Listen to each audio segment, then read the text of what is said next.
L'église Temps Fort avec Jésus organise une grande journée le 31 décembre, une nuit de traversée et de délivrance. Je ne peux pas dire tout ce que Dieu m'a dit, mais je vais tout simplement vous assurer qu'on a un grand travail la nuit du 31 à partir de 22 h jusqu'à 2 h passées. On va passer un moment formidable avec le Seigneur. Si tu sens que tu as des choses qui demandent l'aide de Dieu, viens. Les malades seront guéris. Les gens vont vivre la main de Dieu. Je sais le Dieu qui m'a appelé. Les stériles, les malades, les guéris. La parole dit que le cheval équipé pour la bataille et la délivrance appartient à l'Éternel. Nous ne prêchons pas un Dieu mort. Nous prêchons un Dieu vivant. Pendant ce moment, nous sommes dans les marathons de jeûne et prière. Aux églises zaliques au passé, moment de prière, makasi, il y a marathon. Au tozana ngo kende pona ko clôturer année na biso. Tosali appel à tous les enfants de Dieu. Même chose à Galesburg, même chose à Bloomington, même chose à n'importe quelle ville aux Ali, na Moline, aux Ata na Eta Mosusu. Futa bien au Yaka. Parce que un jour il y a visitation en Zambie. Et ça na makambo Zamba au sala, on ne peut pas dire ça ici. Mais je vous rassure que Dieu fera de grandes choses. Les affiches sont là, vous allez voir ça dans la publication. Dans le thème Nabiso, il y a année allée le déménagement. Le déménagement. Des thèmes Nabiso, toujours bandalango, le 31 na butu yangwana, parce que toujours déménager na année moroto que na année mususu. Donc année 2022, et ça ndaku mobimbo to fandaki. Si on a quoi 2022, makamio biki na vinao. Est-ce que mon on est single? Pas problème ni l'équipe na foyer na yo. Toujours déménager na 2023. Na ndako mosusu. Est-ce que ni ndako wana zaka ndenge 2022 zalaki? C'est là que rejoint découverte ya makambo nyoso na butu ya le 31 yaka olanda message na ropeso nyoso te o nzamba sali. Ça dit que toujours benga bana Zambé ensemble tout passer butu da butu moko ya délivrance et ya traverser. Donc, on va saisir l'opportunité à mon ensemble. Je demande aux serviteurs de Dieu, ce monique aux la mission, la vision mon côté par rapport à la fin de l'année, yaka nandam bandimi aux bango tout ensemble l'ensemble. Je fais l'invitation même aux hommes de Dieu, venez parce que Nzambe a placé basali selon ma catégorie parce que nous ne sommes pas tous le même, tous habitons dans le même diapason. Nzambe tanga benga ka basali ba msusu lelo botami lelo comme pasteur mais ça ba papa no bazali comme nous sommes vos papas. Donc yako bénéfice à grâce.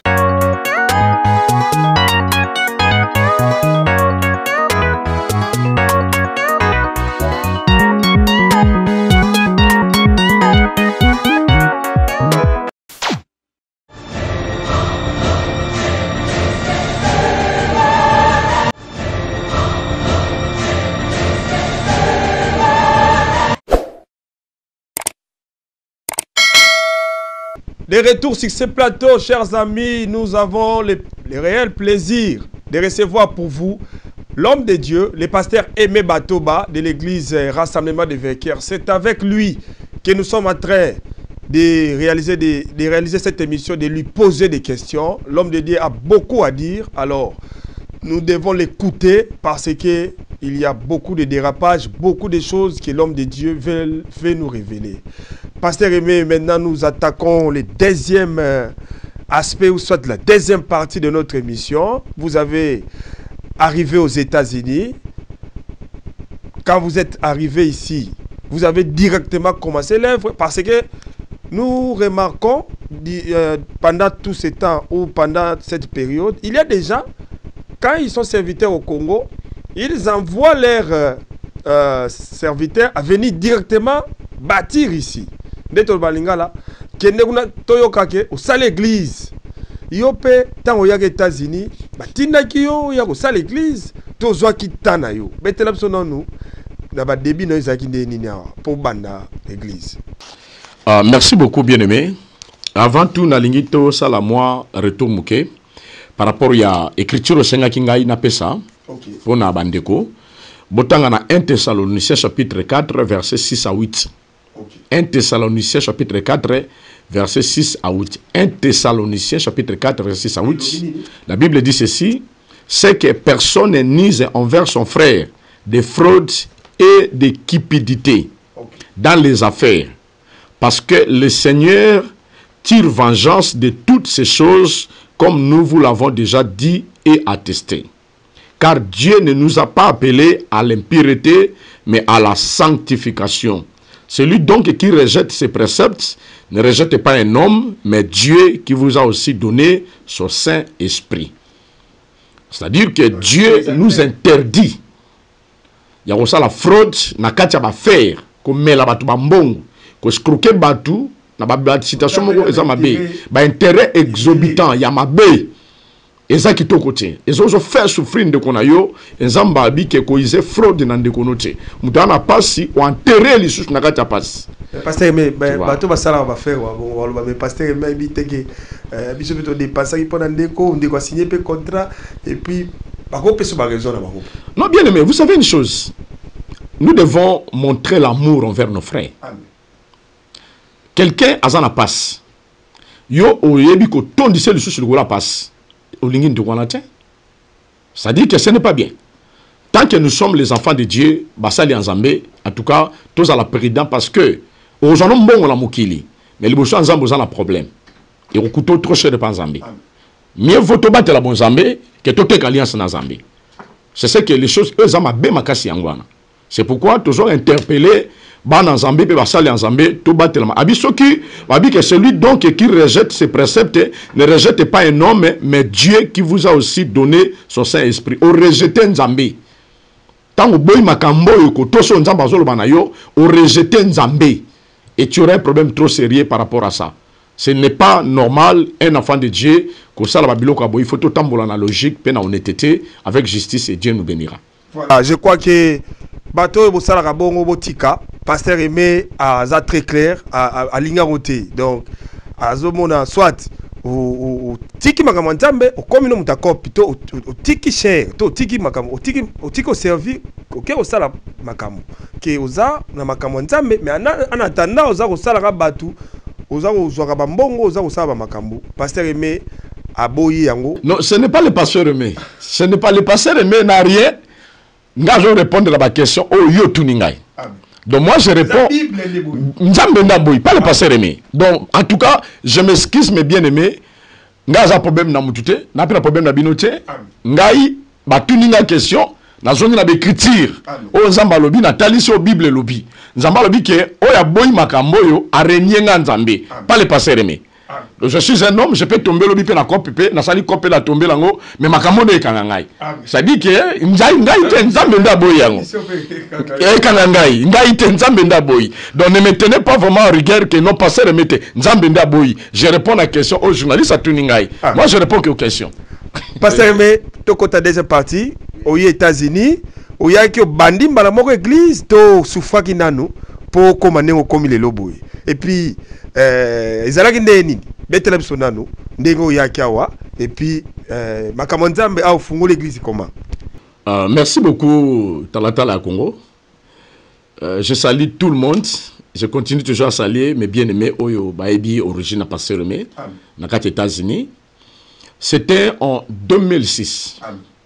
Que Dieu m'a dit que en États-Unis, en 2006, Dieu m'avait dit beaucoup de choses, beaucoup d'orientation, et Nazala qui vraiment téti, n'a tout ça écouté. Jusqu'à présent, la Seigneur pardon, parce que ma campagne c'est la salle qui a monté. Pourquoi? Je me posais des questions, et banandé et ça le nini. Maintenant, je ne savais pas les débits. Nazala Kinshasa, na Congo. Dieu m'a dit en 2006. Et jusqu'à ce qu'est arrivé en 2010. En 2010, je salue ma fille Bibiche Bambi. Et je salue aussi mon bien-aimé, les pasteurs, mon bien-aimé pasteur Mathieu, pasteur Mathieu, Azana Kota Ayua, pasteur Mathieu, Nzamba Pambolo Makasi, et le prophète John, Azana Congo, Nzamba Pambolo, prophète John, et ma femme et maman Fanny Tembo, parce que on était au nombre de 4, c'était le 1er janvier 2010. J'étais aux États-Unis, na Congo. Mais quand moi nangai moko maman Bibiche, to komi kuna to kutepe na pasteur Mathieu a équipé pour rendre maman visite, et qui me collabore année a bien to passer moi ensemble. On était en 4. Maintenant tango on était en 5 plutôt, en 5. 5 personnes. Tango d'autres tangi wana passer Mathieu za awa en États-Unis, azali awa, il est présent à Iowa, a recoupé sa vidéo témoignage. Donc pendant que to kutani wana ngane be passer Mathieu pété. Et notamment moi nanga Bibiche na madame nanga nebeka prophète John passer Mathieu na maman Bibiche wana tango ya komi wana ndesiko passer Mathieu tango to bandi ko potolia passer Mathieu ndesiko yo aye ko pesa message alors bi pendant que to fandi le Seigneur m'a dit ayebisa déjà yo et komi sur autant au préparer parce que ozokende États-Unis pour na mission moko nzamba otinda yo par rapport ya musala na ye. Nzamba lobi na ngana biso ko zalaka mutu atembe. Asa ebisa lokolo zo kate au contraire ozo kende États-Unis. Ko tuna ngane ko bandate me yo yeba ko kende États-Unis. Pozo kende yo mokote o kende na madame na yo pour kende na mama oyo o ekutala yi awa. Mama Bibiche wana comme je parle, il est ici à Washington. Mama Bibiche qui? Mama Bibiche Bambi. Mama Bibiche Bambi. Donc je le salue moi nangai mama ba Clipper na ba Romain. Donc Clipper na Romain. Lelo oyo mama wana azan États-Unis, ngai na zan États-Unis et le pasteur Mathieu peut s'envoyer un message en s'appelle États-Unis c'est que. Donc ma professeur Boende tout. Azan États-Unis. Il y a petit quota qui a pas. Yeah. Peut s'envoyer un message voilà, j'ai eu le message, bon, on a prié, c'était en 2010 le premier. Okay. Arrivé dans le mois de juin, j'ai rencontré encore une personne, un frère comme ça, dans la rue, il m'a dit pasteur, je ne te connais pas, mais Dieu m'a dit, aujourd'hui, aux États-Unis, pour la mission au Atindio. Ah, et comme c'est riet. Arrivé encore, en octobre, il y a 2010, j'ai rencontré une prophétesse qui s'appelait Félie, que son nom repose en paix, quelques mois passés. Et la prophétesse a la victoire. Il m'a appelé, il m'a dit, papa, na ebiote. Mais il m'a dit, na zala a pona kutana na yo. Oza mosali en Zambé, Zamba do tindo mission aux États-Unis. Ozo kende na mission à tindio pona likambo tel. Nzamba bina tuno na biso ke otuna ete ndenge rubandate, mais dispose-toi ozo kende. Et ça te reste 2 ans.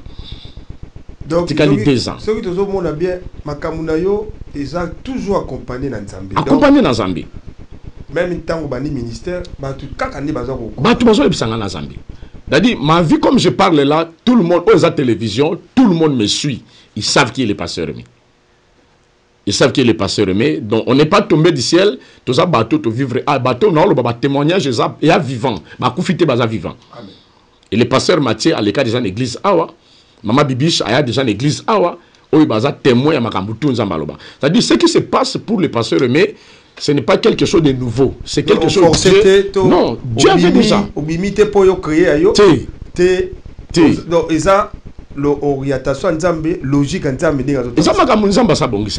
C'est ça qui a fait que tant au temps Nzambe Kouki, Nzambe a permettre aux États-Unis, États-Unis, il faut observer, quand je suis arrivé à les États-Unis, na commis Premier jour, nakomaki. Deuxième jour, nous avons eu une retraite, il y a 14 jours. Nous avons eu 14 jours pour nous avoir possession de la ville. Koutou Nzambe, awa kaka na Illinois. Banda nazaka na Champagne. Depuis je suis arrivé nazaka na Champagne. Yeah, tilelo nazaka na Champagne. Parce que c'est là où que Dieu m'avait envoyé. Quand je suis arrivé na côté retraite, na 10e jour na nga jeune, Nzambe aye ko solola nanga. Aye ko talisa ngai, moi ba réalité misusu na batu misusu na accepter ba kombo mongo tanga. Oui. Bana villa wa ko la question pesa wana. Ko la pesa nga ba message. Pour banana rassemblement. Tiena bana rassemblement. Tant on aye nazaki na ndaku pa na biso. Place ba yamba kinga. Je salue mon beau-frère Coco Tembo et maman Fifi. La femme, je l'ai cité papa. Tant on aye nazalaki na ndaku et pa ba yamba kingai. Na yeba kimboka te, na yebelo ko moko te. Quand je suis arrivé, c'est alors que na koti prière nanga na ndaku l'église mon côté na koti prière nanga na ndaku et pas na biso place bayamba kinga na 10e jour les amba bandi opesa nga message par rapport à ville et si ka vision au ya rassemblement de Vekere Botamaki. Dieu m'a dit que va-t'en ndenga ebisaka Abraham kende na montagne moko na kolakisa yo. Quand Dieu m'a dit va-t'en ayebisaka lo no sala lam ayebisaka quelle mission. Mais j'ai eu la mission de faire à les États-Unis, c'est parce que je suis arrivé ici. Nayebi, mais quand on a tout na kaka. Passage n'est une église parce que au bano que l'église mon boulot. Tant on a commis, yo kana bisoti, tant on a commis awa. Quand je suis arrivé na ville où il y a Champagne. Puis tant on est bimi on ande yo. Et ça on est dans polémique mais pour ça la histoire moi je dis que la vérité. On changer histoire. Tu n'as changé histoire. Je dis que la vérité. Quand je suis arrivé, na koti prière nanga awa, Nzamba pesinga ba message par rapport à Makambo Zali. Pour toi on a des questions. Excusez-moi na okato pasteur. Mais toi on a des questions par rapport à l'église Akala yo Zalaki. No bimio yo sala. Zela non nga bimite zana bisolo Mozali. Je suis venu na mission. Na États-Unis pambate. OK. Parce que Nzamba tininga mission. Mais pas une mission no sala dans l'église wana te. Tango atininga mission. Mission tininga eza mission no sala. Il y a différent. Il y a différent. Dans ça l'église té. Il mission c'est l'église té. Tu ne peux pas avoir l'église mais tu fais la mission. La mission dans les pour la restauration de ma famille. Quand tu reçois mission dans l'église aux quand tu reçois écoutez Zané Bissau. Zané Bissau. Un peu vide Zané Bissau. Tant on a commis awa. On est venu me solliciter. Tu comprends? J'ai eu des pasteurs et des pasteurs à solliciter. J'ai prêché à toutes les églises de Champagne. Toutes les églises de Champagne, j'ai prêché. On est venu me solliciter. Et na Katiwana, ils ont un pasteur, moi, je sollicité un pasteur Guy. Il y a un pasteur Michou, pour ne pas citer le nom. Je sollicité un na Nathalie, na Monique, Dieu m'a dit, ta place n'est pas ici. Parce que boya qui yo ozala parce que yo lingara ozala excusez-moi eza ne to mona o lingara ozala leader parce que yo ozoko lilité ba kuza Marcel Adjuga la lingara za leader qui t'a dit ça non la lingara za leader. Vous savez le leadership c'est un don. Tout le monde n'est pas né à être leader. Tu peux être passé, mais tu n'es pas un leader. Vous voyez, le leadership, c'est une grâce, c'est un don. Moi, je suis né comme ça, la grâce de ma pesanga. Bon, grâce à pesanga, pendant c'est le moussala. Vous voyez, quand je suis arrivé, les gens venaient me solliciter. Il n'y a pas plusieurs. Il n'y a pas plus de solliciter. Mais l'endroit par lequel j'ai passé un peu du temps, il a apporté un plus dans la mission, c'était avec le pasteur Guy Wembo. Na église à Stone Quick n'est pas gay ko solliciter pour nako porter un plus na la kati na musala wana. Et quand je suis arrivé, j'ai fait ce que je pouvais faire. Et arrivé que le pasteur Guy a commis na souka mission na ye à Zolungwa Akende. C'est lui qui était le pasteur. Pendant qu'il était là, j'ai porté mon soutien. Je vous salue, pasteur Guy. Pasteur Guillaume, je le salue, que Dieu le bénisse. Na kati musala zalaki. Quand le pasteur Guy est arrivé presque à la fin mission na ye, je l'ai parlé, Dieu m'a donné une vision. Pendant le passé je l'ai dit, voilà ce que Dieu m'a dit. Dans une mission sur la restauration des familles. J'ai commencé à faire des journées de réveil pour ma famille. Pendant que j'ai fait, parce qu'il était là. J'ai commencé à faire, j'ai loué des salles. Mais au coup, quand même un peu ma serviteur, moi je n'ai pas fait le serviteur. moto comme rien on cadre dans lobby yo olinga oza toujours leader Marcel c'est quoi yo on crée vide comme malay donc en fait moto ça il faut tikalaga kuna mais moi le problème c'est quoi vous savez une chose, c'est que je parle, Dieu m'est témoin. Dieu m'est témoin. Je bénis, je salue aussi mon pasteur Roland Dalo, mon papa, mon pasteur Roland Dalo et Sigazali. Ils savent ce que je parle. Vous savez une chose, Yaya, quand Dieu t'envoie, tu peux passer par des chemins, mais tu as ta destinée. Destinée ma force en côté. Je ne suis pas spécial. Je ne suis pas grand. Il y a des grands serviteurs dans cette ville de Champagne, des grands serviteurs, puissants. Je suis le moindre parmi les. Je suis le moindre. Je suis le moindre. Excusez-moi, pasteur, mais vous avez là. Par exemple, tu as dit que la bonne samedi. Et vous avez grave. Le grand PC est là, Mokili. Le bas, ça m'a bêté ça mission là. Il y a des invités. Les missions là. Parce que vous avez Zambé. D'abord, la personne Mokili, sinon tu bato ba comment ba mona ndie mokili za bien ok yo to ya mieux po bato ba longola mokili ba iya na nzambe donc vomé na tikala parce que wana za pe ko kumisa mokili ndenge bino bo bengaka ba misala ya mokili ba mo ba komba ko boya parce que ba komba ko ba bino ba pasteur bozo benga ba bo kabulaka bo benga ba misala mokili ya pwani bo benga ba mokili ngasi na landa misala mokili abi ba biso to beta estima moko mais comment ba pasteur ba benga biso za mokili ndie biso za bato satan ba misala ba komba be ko senga na bino bo yokela ba mao. Donc le problème c'est quoi, bien aimé? Quand je suis revenu, comme je l'ai dit, m'a réussi. Oui. Je sollicité qui est qui mais la qui n'a pas ce qui n'a porté qui implique nangai et Dieu me parlait des choses par rapport à la mission que Dieu m'a donnée. Yes. Yes. Yes. Il savait ça que j'ai une mission. Je portais seulement. Je portais un plus. Tout le monde le sait. Mais combien de pasteurs? Non, non, non. Qui te dit tout le monde vient. Tout le monde vient prêcher ici. Si c'était que non, tout le monde vient prêcher ici. Vous savez une chose, tant que tous allons ensemble, na Moussa Zambé, le pasteur Guy que je salue, parce que Gazaki na bâton de commandement, il y a mission parce que ces églises où il y a département, et ça département na Sima il y a Mindele. Les autres départements à Sima Mindele, parce que na Katia Stone Creek, les départements francophones, ils ont église. Il y a département na Katia église à Stone Creek, il y a Mindele. Il y a département. Et ça na décision que je te dans le Cameroun ba ça il faut Mindele ba pesa ko. Vous voyez? Donc ils ont un pomme na Katia. Quand le pasteur Guy a commis une mission à Okende, tout ça la réunion avec les serviteurs.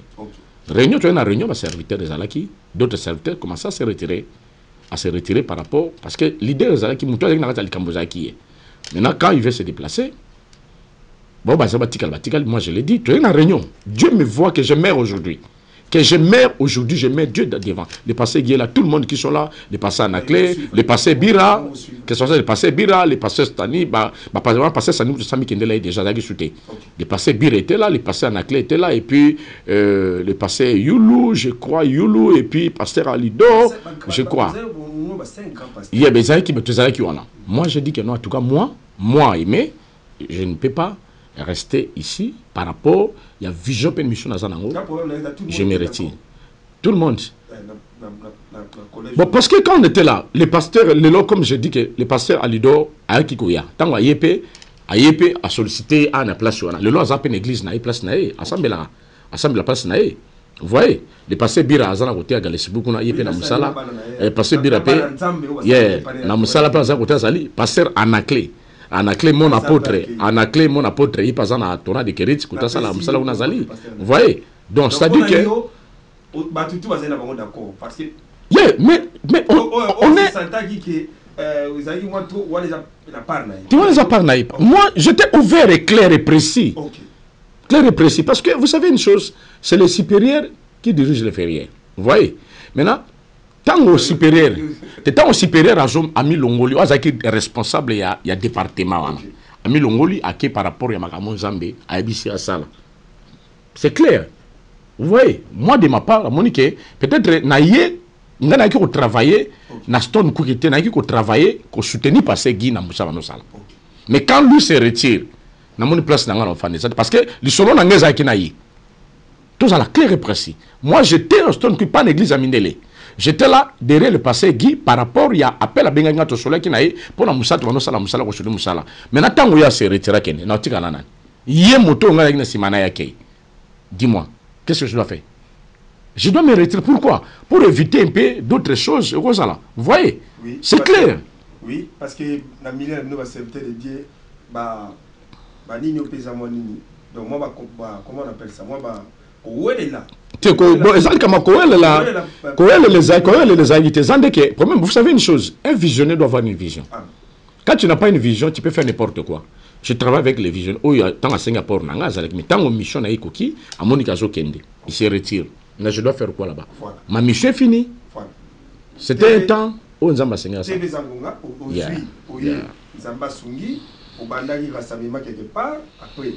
il y a Awawa, na 1724 W. 1712. 1712 W.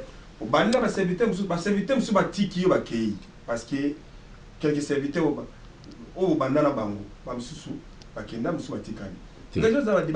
Pourquoi les départs serviteurs, na mission tous les serviteurs au Banda église, tous les serviteurs basali. Tous les serviteurs au église à temps fort basali. Basali, tout le monde. Moussala o bandi, na katia service à Moussala o bandi, je salue l'évangéliste Jean-Pi, c'est le premier disciple aux ambatinda qui est serviteur, na katia mission. Et je salue aussi les bergers Edi Fouamba. Et je salue aussi les diacres Fiston Nyambi. C'est les... Quand Dieu... Quand Dieu m'a donné... Vous savez une chose, n'a pas de choses à comprendre. Mission Gazanango. J'ai une mission que Dieu m'a envoyée. Quand j'ai une mission que Dieu m'a envoyée, Dieu a disposé des hommes pour le travail là. Ce ne sont pas des gens de stonté, ce sont des gens où nous avons disposé de bango. Nakacha Moussala évangéliste Jean-Pierre Outi Congo aye Zamba Sololi na ye que kendela makolo ya mutuana parce que dans la mission au sala na ye. C'est un homme de Dieu. Il est venu me voir ngana kana lukete. Il est venu me voir que Nzamba lobi na ngana kutana wana nazana quelques mois aux États-Unis. Nzamba bi na ngana kutana na yo parce que dans la mission au sala na mboka oyo. Confirmation ya makambo Nzamba lobaki nanga. Et on a commencé à prier avec lui. Chez moi à la maison on priait. Les bergers Odi et dit Azalaki serviteur té Azaki un frère, il y a Champagne.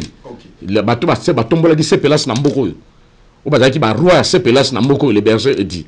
Qui est aujourd'hui la loi à berger, dans le ministère. Dans le ministère hier, comme serviteur de Dieu. Yes. On a baptisé, on a serviteur. Alors, là, nous avons fait beaucoup de puissance. Vous voyez? Alors, nous avons dit que nous avons dit que nous avons dit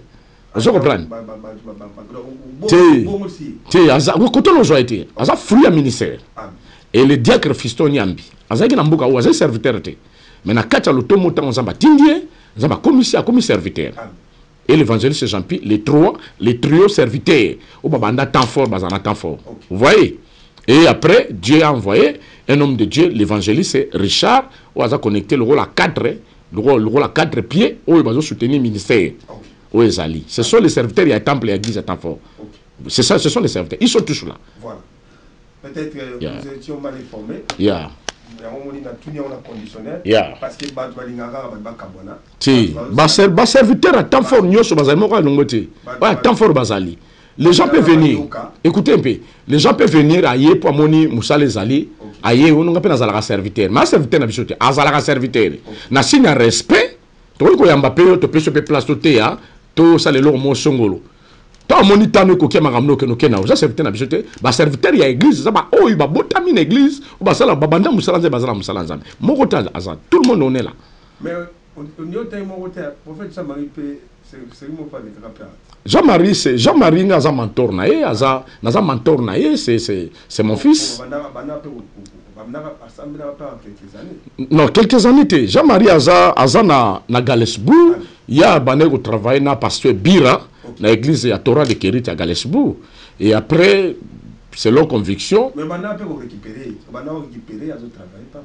Te na banda o récupérer au travail te Jean-Marie a solo nzamba solo la na ye a kokuta nanga nazala parrain na ye nazala mentor na ye déjà Marie ya kokuta nanga solo na ngai na jutan nanga ko bondela tant na monique conduite na ye za ndena bandi pe ko parrainer ko aider pour que ay voulait na kata ministère mais boujaki na moté papa Jean-Pi papa Jean-Pi basa l'église a tant fort basa la tant fort et bien par rapport Jean-Marie aza mwana ya za mentor aza na Galesbu je crois c'est ton ami vous en êtes à tout moment je le salue je salue le bien-aimé je salue le bien-aimé Jean-Marie mon fils je l'aime beaucoup parce que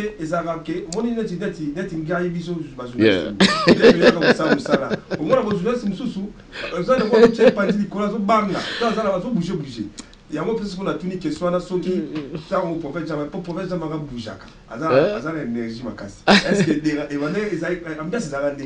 est-ce que toi non écoutez un peu énergie Jean-Marie mon fils il sait que temena na makambo nzambe pe boza pe ndenge mote pasteur na makambo nzambe boza pe net excusez na se faire comprendre cela zolo babo na sens que yo moko za pe papa oyebi ke serviteur soka kambe église na mona pasteur baninganaka serviteur soka kambe la lisaka na yoka ngana na mbaba pasteur ebele na yoka ngo pe to bani pe makambo nzambe to sambelaka bino mo pe ba pasteur yo mo pe ndezo za papa oyebi ke serviteur soka kambe ya onde na za ko lobake tant so pe prophète Jean-Marie soka ke place mo mona pena azo bouger l'église zo bouger ba prophétie zo bima makambo zo betama mais est-ce que crois-tu que na libumu ya lio abotama banani balion tel que je suis un lion tout ce qui sort de moi sont des lions dans l'église tant faisant la serviteur à moindre de faible azaté tous les serviteurs sont puissants tant fort avec Jésus il a eu des fois où on a sangwa tant fort avec Jésus ils allaient rassemblement de vainqueurs mon temps au monde la dénomination comme boana ils a vie en temps fort donc tant fort avec Jésus l'église a bon moi. Je salue le berger Odi, je salue l'évangéliste Jean-Pierre Matunga, je salue l'évangéliste Richard, que ce soit le diacre Fiston Nyambi. Ce sont des lions. Ce sont des lions. Et je salue aussi mon fils Nathan. La puissance au Sagalate. Mon fils Nathan. La puissance au Sagalate. Que Dieu te bénisse, mon fils Nathan. Vous voyez, et les autres, mais les quatre puissants avec notre fils là, serviteur donc dans quatre temps fort au coup de lion au coup de pas serviteur ngouya donc musala penisa musala ezali donc o kota koli na bonzambe donc ba militaire solo eza te makambo te ma puissant. Mon fils Jean-Marie Aibi bande connaît bazar parce que ils a pas battu bande connaît bazar ce sont ses frères Aibi bangonde bazar pe ba capacité bazar lango Aibi ça dit que présence na ye ils a malamu ils a bien pour yep a jouer grâce vis-à-vis bande connaît monsieur basanga na la puissance ils a pour machin jamais que donc c'est dans ce sens là voilà donc ce qui Dolandi pasteur Aimé je crois carte ce Dolandi pasteur Aimé oui j'appelle ce Dolandi pasteur Aimé j'espère que Aza très clair Awa ezali d'abord servir Nzambe et puis soko yawa awa ba serviteur ba la lisarate moto zo pela pasteur Aimé tout monde a ko tinda ba moto oza ko sala ba délivrance oza un peu plus ko se baser mingi na rassemblement des familles c'est-à-dire olinga plus ma famille parler biso sikoyo na kati ya rassemblement des vainqueurs église oyo zo kamba ba service nini ba ko kuta so lelo moto aye ko sambela wa et puis na tout nos questions moko na kati ya ville ndi mara pasteur nino ndi mara to ba rapport les andé na ba pasteur awa na ba pasteur Galesbu pasteur nino mona apena ke te oyo na ko bengse ona ko bengse te perception non ba service ni ba ko kuta l'église et puis nengo vanda ka buita on a bien que l'église n'a pas été l'église et puis et le on regrettaka na bino ate bino basala nzambe ya États-Unis en avant na côté ya Congo pour qu'on appelle mbutu na désordre des années. Merci beaucoup Yaya pour la question là. Oui, parce que tu vois comment presque na solution. Na kati ya rassemblement de vainqueurs temps fort dans la mission makasi. OK. Où ezali vision na biso Vision na yo. Vision na biso ya mission ya musala. Ya mission. Moi na nyonso temps fort avec Jésus. Visionnaire c'est moi. Quand je parle na biso, ça dit que l'église corps. L'église corps, rassemblement de vainqueurs. Le rassemblement de vainqueurs temps fort avec Jésus, ce n'est pas l'église des pasteurs mais c'est l'église de Dieu. Je suis un des serviteurs. Aux ambatia qui mandat et vision. C'est-à-dire les pasteurs aimés peut être là ou pas. La vision continue et l'œuvre continue. Parce que la vision, c'est pour l'église. Je suis un dépositeur. Comme Moïse avait pris la vision, il a transmis à ses disciples. La fin de Moïse, tant qu'il continue à accueillir, la vision a été continue. La vision continue, Jésus a télémaki, Caleb a télémaki, il a une mission dans ma société. Il y a un rassemblement de vécu temps fort. Donc la transmission de temps fort avec Jésus, et sa vision au Colapessi, c'est la restauration familiale. Et notre mission, c'est pour le soutien des familles. Parce qu'il y a une différence entre la vision et la vision. La vision, la biso, ezali restauration familiale. Restauration des familles. Restauration des familles, ils ont un domaine nyos. Ils ont une famille oyo, ils ont un bitumba. Il y a molili diable pas au combattre puis ils ont la détruit à travers l'enseignement et la prière pour restaurer famille. Quand on parle de la restauration, quelque chose là qui détruit, vous avez une position normale.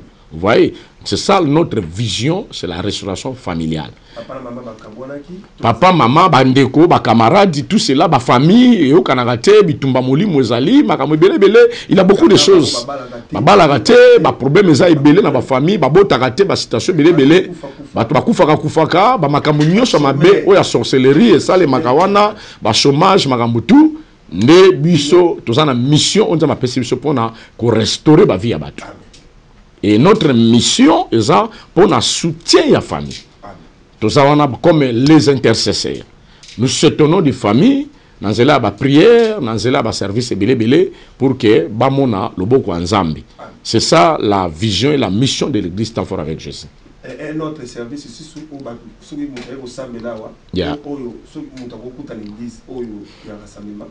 qui nous ont na kati église à rassemblement de vainqueurs, tous en service à la délivrance.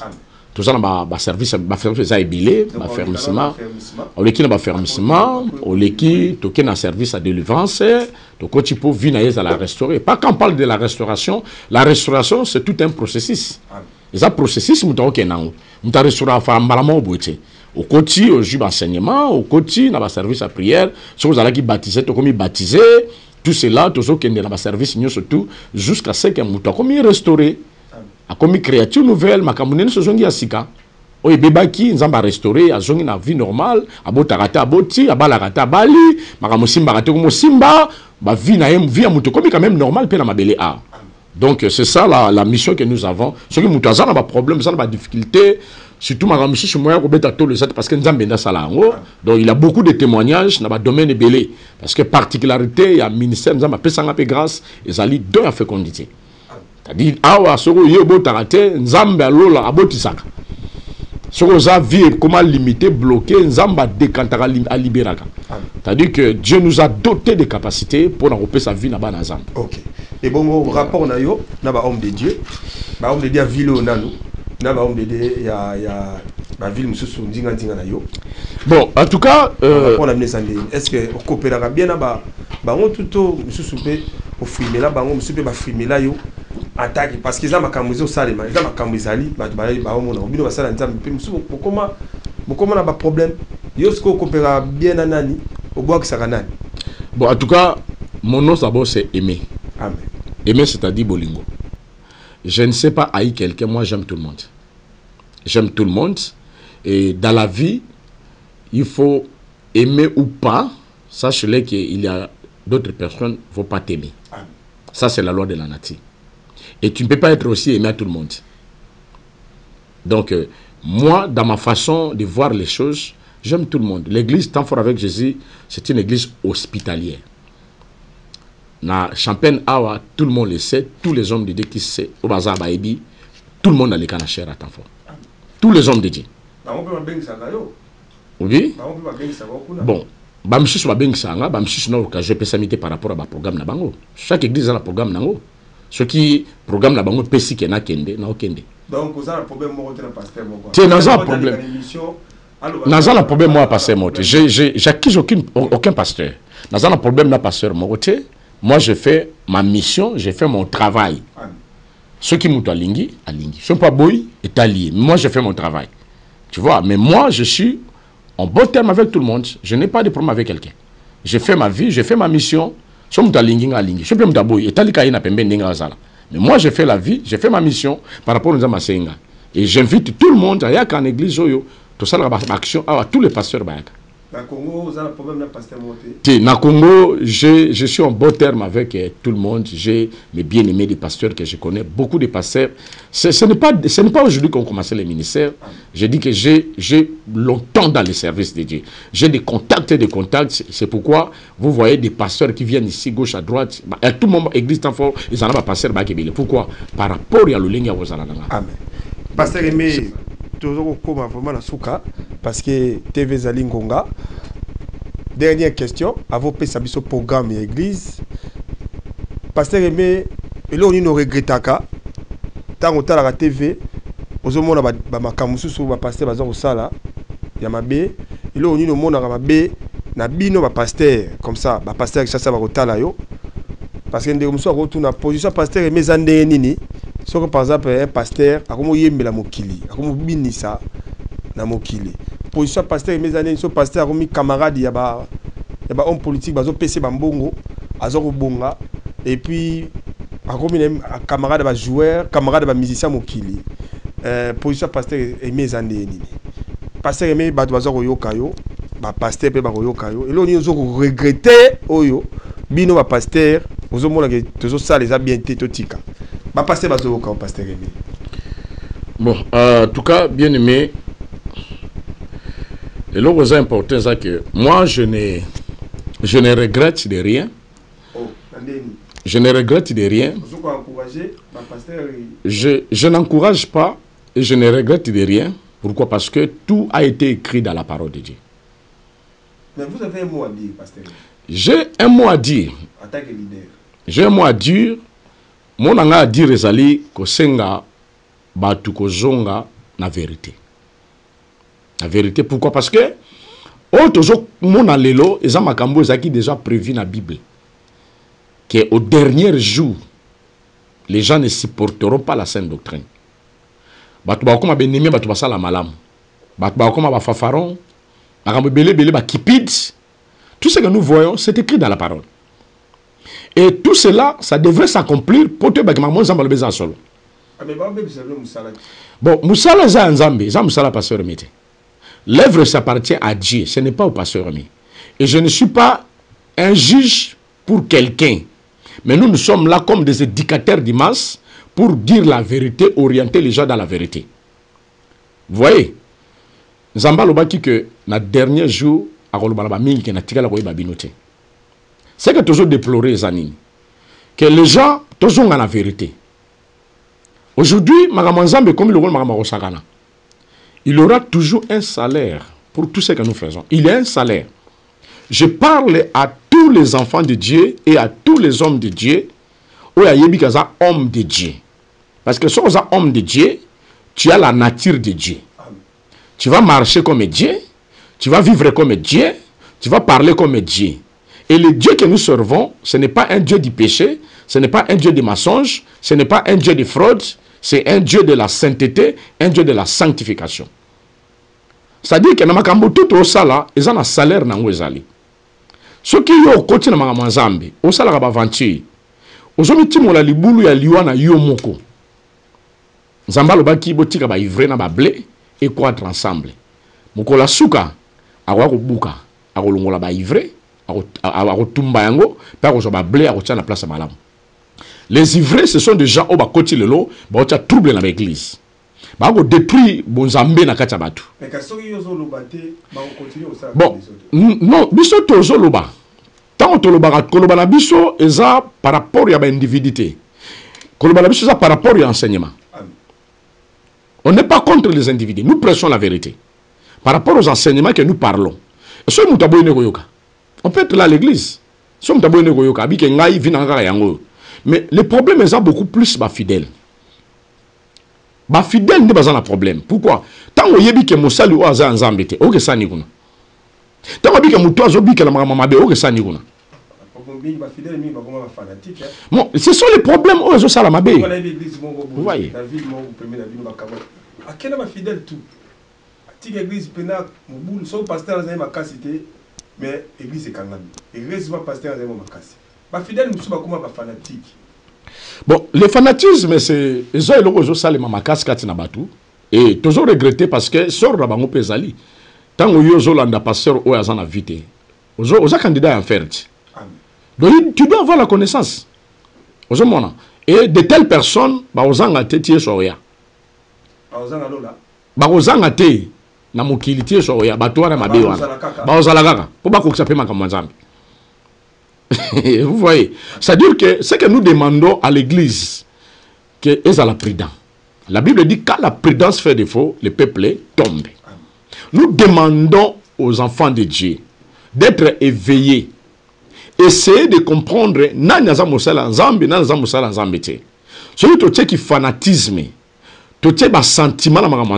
c'est là que les choses de Dieu sont obéies. Surtout l'église, il y a des occidentaux, l'église a des poteaux. Église n'y a surtout papa poto église n'y a surtout à poto ils ont un problème tellement abimisi message à lobby qui chasse dans la 7000 église Côte d'Ivoire nini bo mais bino ba pasteur boza ko sale lo monter boza ga église ebele pasteur mais ça rondé ni soko gineti pembe no a église bo bimi pembe na et ça rondé ni soko pasteur mo ba église à sale église to ba église lo bota bon o bangaka o reketaka to et mo ko ça mo mali bon on banga par rapport à ni yeah vous savez une chose hein ngaza na nature moko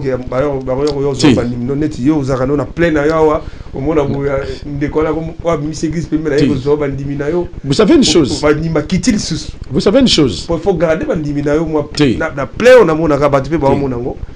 bandimi bazalaka ya nzambe bazala ndimi batute le pasteur eux n'a pas de fidèles le pasteur eux n'a pas de fidèles. Le fidèle appartient à Dieu. Amen. Moi, mon travail, de répondre aux besoins en Zambie na Kachabatu. Dieu m'a établi comme ministre afin de prêcher la parole, de paître ses brebis. Qu'est-ce que le Seigneur avait dit à Pierre? Il a posé à Pierre la question. Pierre, m'aimes-tu? Oui, je t'aime, paie mes brebis. Pierre, m'aimes-tu? Paie mes brebis. Pierre, m'aimes-tu? Paie mes brebis. Les brebis n'appartiennent pas au passé, les brebis appartiennent à Dieu. Si vous lisez dans le livre des Psaumes 50, rassemble-moi mes fidèles qui ont fait l'alliance avec moi par les sacrifices. Les fidèles de Dieu. Vous voyez, ceux qui m'ont télémi à bandi église, ceux qui nous ont battu, qui suis-je pour combattre le Nzambatindi? Bon, c'est beaucoup de gens qui sont tombés dans l'erreur. Il y a combattre Moutou. Ceux qui Nzambé, Nzambé, Mokoro Mokili, après si émission à Sala. Nous avons pour télémi là. Pourquoi? Tu sais, moi le pasteur aimé, je le parle, tout le monde me connaît et me sait. Je ne sais pas comment envier quelqu'un et haïr quelqu'un. Le problème dans les personnalité n'a aussi pas de sobani musala nzambe tema kama nzambe kokota na vie ya mutute o détruire peut-être aux autres parce que ça na bato yo o biki abandi église abandi ko ngako détruire yo ba osalango même de la ville tout ça ba osalango et bien ba osalango même ça partout il y a partout ba osalango c'est là maintenant je baki o za faux serviteur pourtant on a vrai serviteur tu restes dans la parole et dans la prière paître les brebis de Dieu nzamba yebi ba bébé o ya disposé pour bazana ça ko kamba manao. Dans l'œuvre de Dieu, il a le chef de 1000, il a le chef de 100, il a le chef de 10, il a le chef de 5. Si on a pessinga 10 brebis na kambabango pour capacité à pessinga eza 10 brebis. Na oluka 100 brebis te pour n'engokate. C'est-à-dire que Moussa Lignoso doit reconnaître ce kaza nzambe. Et bien que nzamba pessinga o selon capacité o a pessinga na petre bango. Ce qu'on joue le qui charge na o kufati. Vous voyez? Donc tina ko ina mutezate. Tino ina mutezate. Ce qui mutosa likambo nzamba tindi. Pardon, donc, Pandeko, pasteur aimé à regretter attaque Boussali, to l'église de Bibi, Azane Pepele, à Yebi Bicho Tindele. Et puis, à Sengina, pasteur aussi, oh, mon tombo, 14 ans, au Kapasi, Moninga soit l'église au Tika, parce que nombre ya bandimi oyo nzambe akopesa yo eza oyo nzambe apesi capacité soki so capacité leki so solaire eloko ekokana monoko na ye yango maloba mokolo maloba mpaka ya bonzambe maloba ya mosala nzambe ndenge alingi à expliquer. Pasteur Aimé, merci mingi parce que beaucoup de gens vont vous suivre même à Kinshasa, même ici les gens vous suivent en direct. Vos déclarations, ce ne sont pas les premières déclarations. Tu vas nous rejoindre pour côté sa mission na bonzambe ou même mission vraiment makasi. Année 2023 okoma mboka na biso na ebite soza na message mutu ezali ba guerre ba tozo kufa ba mbule soko kata mamai to yebite et puis on peut ce programme pour to ces émissions on peut s'appeler le basuka oyo ozanango pona poko na lelo parce que c'est premier numéro mais nzamba kosunga to koya pona mamakambu susu malobo mboka yo Pasteur Aimé Batoba. Ah, merci beaucoup Yaya. Vraiment ce que moi je tiens à demander pour na mboka na biso ezaka to sambela. Amen. Ba o bazana armée, basala musala armée. Amen. O baba politicien, basala pe musala politique. Amen. Mais biso basala nzambe to sambela. Nzambe a différencier biso par rapport à la responsabilité pe à mission a pesi moto na moto. Amen. Toi pasteur, tikala pasteur, sambela pona ba politicien, mais ko lingo kozala contreté côté mokoté, côté erreur ezali to corriger. Et donc je sala mabeza nini beaucoup de pasteurs basombi bango pa batu. Pasteur azo pousse na pembe na mutu non pour apporter un plus mais pour ka mbongo. Ya ozo mona le place oyo musala nzambe eza suna valeur makasité même na mboka na biso et partout aux tambola parce que les hommes de Dieu baza ko sala musana bango comme il faut. C'est que nous demandons aux hommes de Dieu de retourner dans les services sacerdotaux.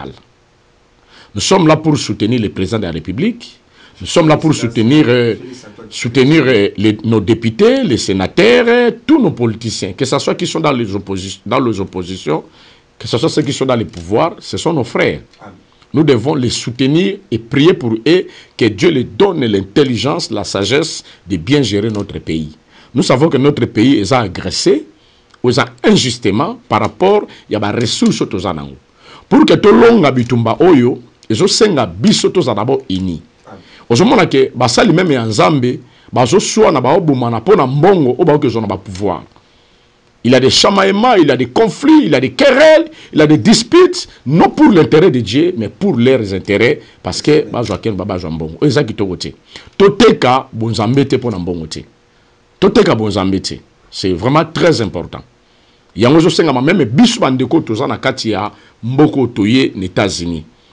Aujourd'hui, et comme il y a des pépinières, il y a des serviteurs, il y a des awa que bazo botama wana bimi ki wana bimi ba botama mais au moins que na nyoso to ça les mawana vie za na l'église en pété. Vie zate. Parce que les gens cherchent les buzz. On croit que si tu achètes beaucoup de vestes, ou le canard a des missions, il y a talatala, au comme grand serviteur. Ce n'est pas ça qui fait de toi un serviteur. Je tiens vraiment à dire aux enfants de Dieu, au peuple de Dieu. Yaya, comment expliquer vos à 10 l'église? Yo, au bimio que ça l'église aujourd'hui 5. Au Gunatirali 5. C'est bon ça, ça c'est l'aventure. Non, ce n'est pas normal. Non, je préfère mieux qu'on soit ensemble. Comme j'attends là, ville moi à Mouké. Ville moi à Mouké, il y a Mouké, net Galesbou.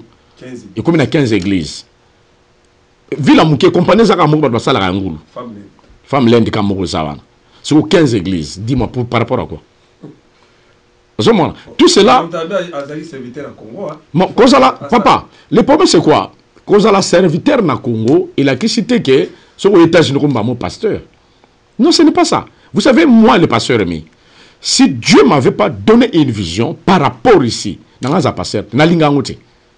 le pasteur Aimé, si Dieu ne m'avait pas dit, je vais déplacer même Congo. Je suis venu en mission parce que Dieu m'a donné une mission.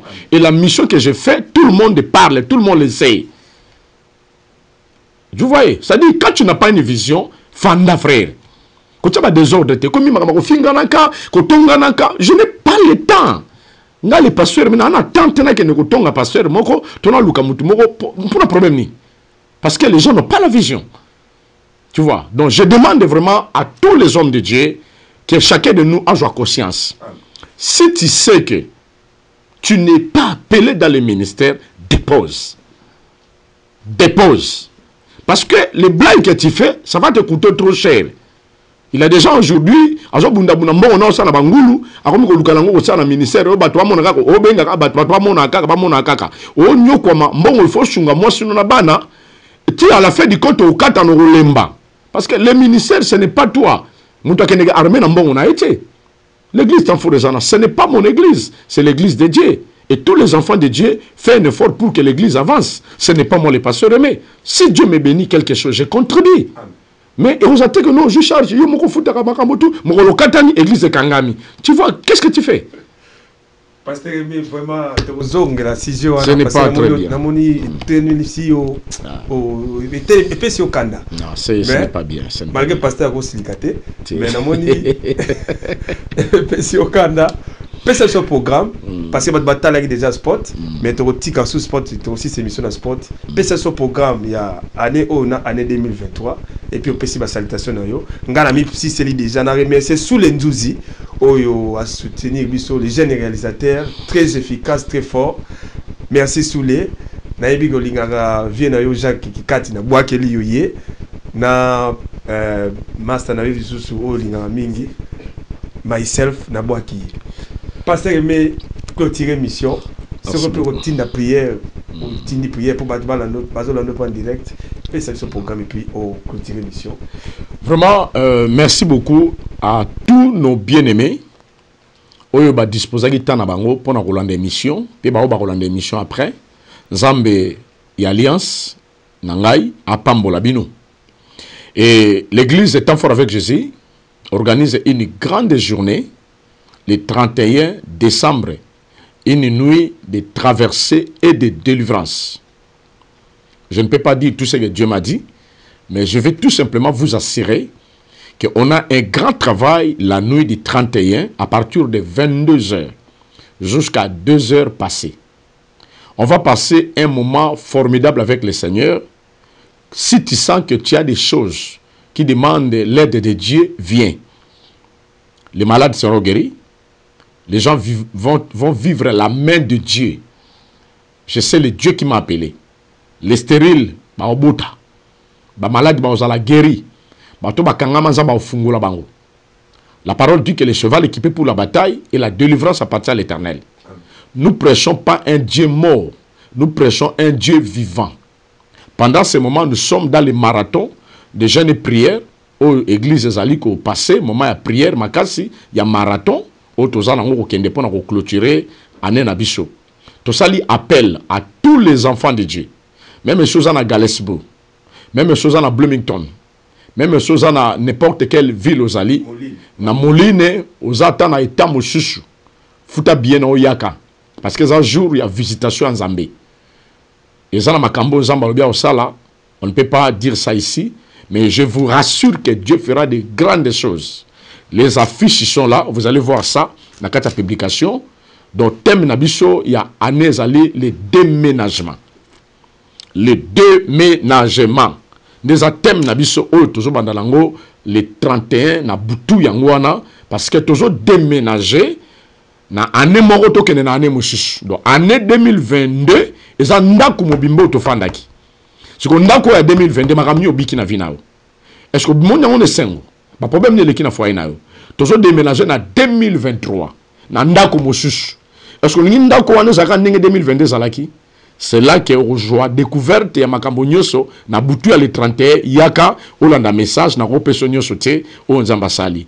Ça dit que toujours benga bana Zambé ensemble tout passer boutou la boutou moko ya délivrance et ya traverser. Donc on y a saisi l'opportunité à mon ensemble. Je demande aux serviteurs de Dieu ce monique aux la mission na vision mon côté par rapport à la fin de l'année yaka nandambo bandimi aux la bango tout semble l'ensemble. Je fais l'invitation même aux hommes de Dieu, venez parce que Nzambe a placé basali selon ma catégorie. Parce que nous ne sommes pas tous le même, tous habitons dans le même diapason. Nous sommes benga basali, monsieur le botami le comme pasteur, mais ça papa no basali comme nous sommes vos papas. Donc Jacob bénéficie grâce. Je salue beaucoup mon fils Jean-Marie pour l'humilité et la confiance. Que Dieu te bénisse. Parce que mais avec l'humilité, que Dieu te bénisse, tu vas aller trop loin. Ceux qui ont battu la alliance pour la fidèle à Jean-Marie, je te parle, tant que ton père, tant que ton mentor. si tu vas garder toujours l'alliance, la communion avec Dieu, avec l'humilité, Dieu te fera du bien. Le berger Edith Fouamba, que Dieu vous bénisse pour ta persévérance, ta fidélité, ta loyauté. Que Dieu te bénisse, mon fils. Je salue l'évangéliste Jean-Pierre Matunga, le combattant d'élite. Que Dieu te bénisse. Bénisse aussi ta famille, bénisse tout ce que tu fais. Je salue aussi l'évangéliste Richard Kumpi avec toute ta famille, que Dieu te bénisse. Je salue aussi le diacre Fiston Nyambi, que Dieu te bénisse et toute ta famille. Je salue aussi le bien-aimé Nathan Luamba, que Dieu te bénisse et toute ta famille et toute la jeunesse de l'église Temps Fort avec Jésus. Préparez-vous pour les 31, les mamans Abigail et les papas et toute l'église Temps Fort avec Jésus et la communauté tout entière. Je salue toute la communauté congolaise, que Dieu bénisse, et pour ne pas oublier l'Italatala à Congo, merci pour notre sacrifice nayo, Yahwa rendre visite, et les caméramens qui est derrière là, qui s'est caché là-bas, sous les, que Dieu vous bénisse, et tous nos bien-aimés de Galesbourg, Ino, Jean-Marie, Dominique, David Lila, Damoline, il y a beaucoup des hommes de Dieu que je connais, pasteur de Deka Songo, tout le monde est là, que Dieu bénisse, Dieu bénisse, Dieu bénisse, et les autres occasions, même ceux qui sont ici à Champagne, tous les hommes de Dieu, que Dieu bénisse, que Dieu bénisse. Je n'ai pas oublié à saluer aussi ma femme, celui qui me fait du bien, Nzamba Pambolo, Maman Fanny, ensemble avec mes enfants, que Dieu vous bénisse. Voilà, chers amis. Ça n'est fini. Merci beaucoup. Sous les Soki à Kata. Merci beaucoup, Pasteur Révé. Je crois que c'est Sili.